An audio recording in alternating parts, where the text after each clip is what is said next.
بسم اللہ الرحمن الرحیم۔ السلام علیکم ورحمۃ اللہ وبرکاتہ۔ پیارے بچوں، آج کا ہمارا جو سبق ہے 5ویں جماعت کے لیے ہم نے سبق چنا ہے، اور یہ سبق چنا ہم نے بہرستانی اردو سے۔ ایک اہم سبق ہے اور اس سبق کا نام ہے چگلی کھانے والا۔ تو پیارے بچوں، یہ ایک اہم سبق اس لحاظ سے ہے کہ اس کو پڑھنے کے بعد ہم یہ سیکھ جائیں کہ چگلی کھانا کتنا گناہ ہے اور اس سے ناحق لوگوں کو نقصان پہنچتا ہے۔ تو پیارے بچوں، چگلی اس چیز کو کہتے ہیں کہ ایک کی بات دوسری کو بتانا، اس کے پیٹھ پیچھے بات کرنا یعنی غیبت کرنا، جس سے لوگوں میں نفرتیں پیدا ہوتی ہے، اور نفرتیں پیدا ہونے کے بعد لڑائیاں اور جھگڑے بھی ہوتے ہیں۔ تو پیارے بچوں، اس بات سے ہمیں چگلی سے ہمیں پرہیز کرنا چاہیے۔ اور اس سبق میں ایک کہانی بھی ہے جسے ہمیں اچھی طرح سے معلوم ہوتا ہے، ایک نصیحت یہاں پہ ہمیں ملتی ہے کہ چگلی کھانے سے کتنا بڑا نقصان ہوتا ہے۔ دو دڑوں کے بیچ میں اگر ہم لڑائی کرا دیں گے، ایک کی بات دوسرے کو بتائیں گے یعنی غیبت کریں گے، تو ایک دن ایسا بھی آتا ہے کہ اس میں خون خرابہ بھی ہو سکتا ہے۔ اسی لیے چگلی کھانا گناہ ہے اور یہ عیب بھی ہے، اس سے ہمیں پرہیز کرنا چاہیے۔ تو پیارے بچوں، سبق شروع کرتے ہیں، اور اس سبق میں ایک کہانی ہے، ایک کسان کی کہانی ہے اور ایک چگلی خور کی کہانی ہے، چگل خور کی کہانی ہے۔ تو اس کہانی کو ہم سمجھیں گے اور اس کے بعد ہمیں نصیحت بھی ملے گی کہ کس طرح سے یہ نقصان دہ ہے۔ تو پیارے بچوں، چلو شروع کرتے ہیں سبق۔ آپ اپنا پیج نمبر یعنی صفحہ نمبر 66 نکالیے، اور یہاں پہ لکھا ہے اپنے اوپر چگلی کھانے والا۔ پرانے زمانے کی بات ہے کہ کسی گاؤں میں ایک چگل خور رہتا تھا۔ اس سے چگلی کھانے کی بہت بری عادت تھی۔ جب تک وہ کسی کی چگلی نہ کھا لیتا اسے چین نصیب نہ ہوتا تھا۔ تو پیارے بچوں، یہ پرانے زمانے کی بات ہے، یعنی بہت سے پہلے کی بات ہے۔ تو ایک گاؤں میں ایک چگل خور رہتا تھا، یعنی جو ایک کی بات دوسرے کو بتاتا تھا، چگل خور۔ اس سے یہ چگلی کھانے کی بہت بری عادت تھی، اور اس کو تب تک چین نہیں آتا تھا، تب تک سکون نہیں آتا تھا جب تک نہ وہ چگلی کھا لیتا۔ اس وجہ سے گاؤں میں اس سے کوئی نوکر رکھنے پر تیار نہ ہوتا تھا۔ آخر بھوک سے تنگ آ کر اس نے اپنا گاؤں چھوڑ دیا۔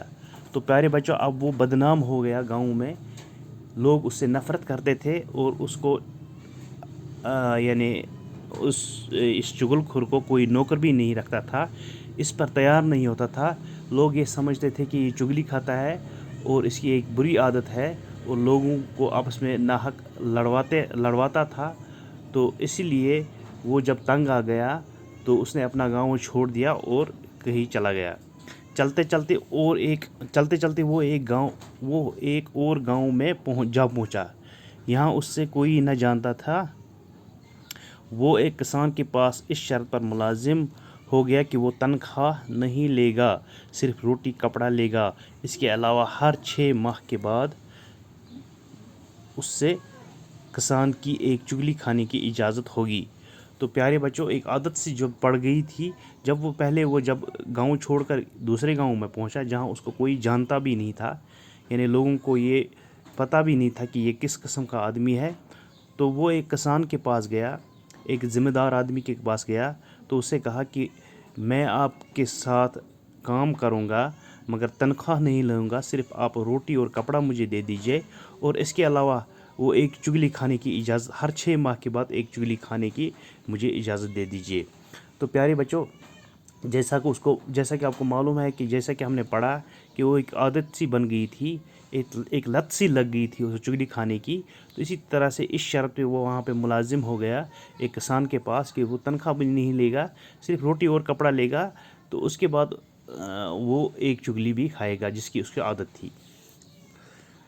چغل خور بڑی محنت سے کام کرتا رہا، وقت گزرتا گیا اور کسان یہ شرط بھول گیا۔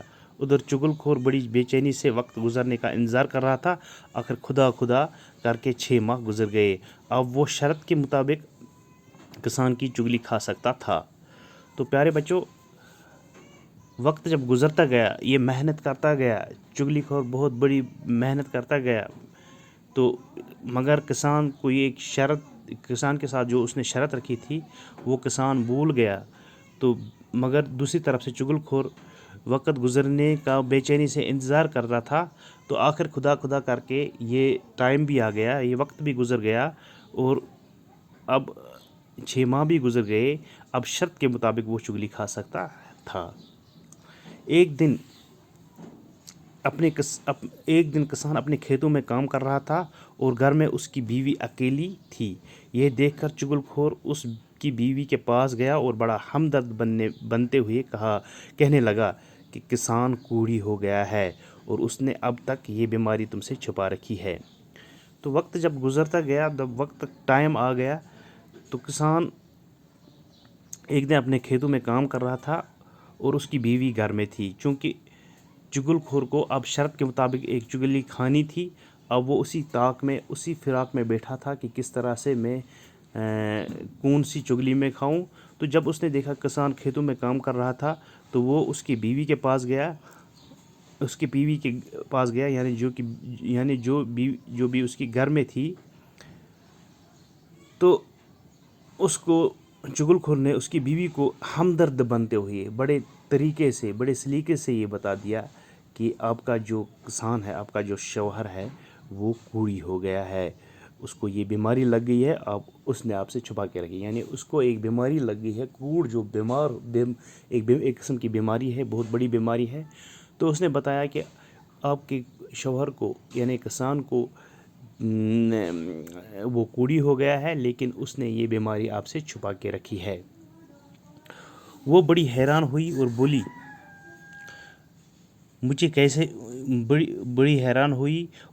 مجھے کیسے معلوم ہوگا کہ وہ کوڑی ہو گیا ہے۔ چغل خور نے بتایا کہ کوڑی کا جسم نمکین ہو جاتا ہے، اگر اپنی تسلی کرنا چاہو تو کسان کے جسم کو چاٹ کر دیکھ لو۔ تو کسان کی بیوی جو ہے وہ بڑی حیران ہو گئی۔ اس نے چغل خور سے کہا کہ آپ یہ کیسے کہہ رہے ہو کہ وہ کوڑی ہو گیا ہے؟ اگر آپ کے پاس کوئی ثبوت ہے تو چغل خور نے کہا کہ آپ کو اگر اس چیز کا پروف کرنا ہے، اگر آپ کو یقین نہیں آتا ہے، یقین آنا چاہیے آپ کو، تو آپ ایسا کرو کہ کسان کے جسم کو، کسان جو کوڑی ہوتا ہے اس کا جسم جو ہے وہ نمکین ہوتا ہے، آپ اس کے جسم کو چاٹ کر دیکھ لو۔ کسان کی بیوی چغل خور کی باتوں میں آ گئی۔ اس نے کہا کہ وہ کل کسان کا کھانا لے کر کھیتوں میں جائے گی تو کسان کے جسم کو چاٹ کر ضرور دیکھے گی۔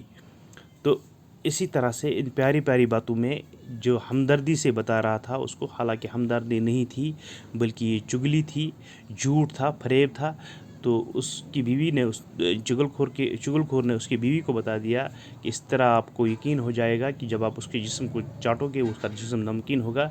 تو اس طرح سے وہ اس کی باتوں میں آ گئی، وہ بیوی، یعنی کسان کی بیوی چغل خور کی باتوں میں آ گئی۔ تو دوسرے دن جب کسان کھیت میں کام کر رہا تھا، اس نے یہ ارادہ کر لیا کہ میں کھانا لے کر جاؤں گی تو وہاں میں کسان کے بدن کو چاٹ کر دیکھ لوں گی کہ آیا یہ سچ ہے یا جھوٹ ہے۔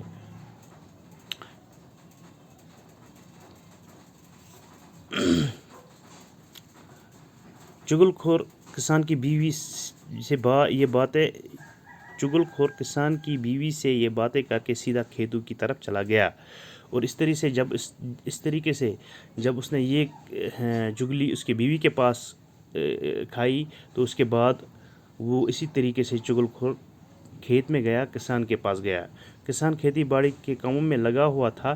چغل خور کسان کے پاس پہنچا اور اس نے اس سے کہا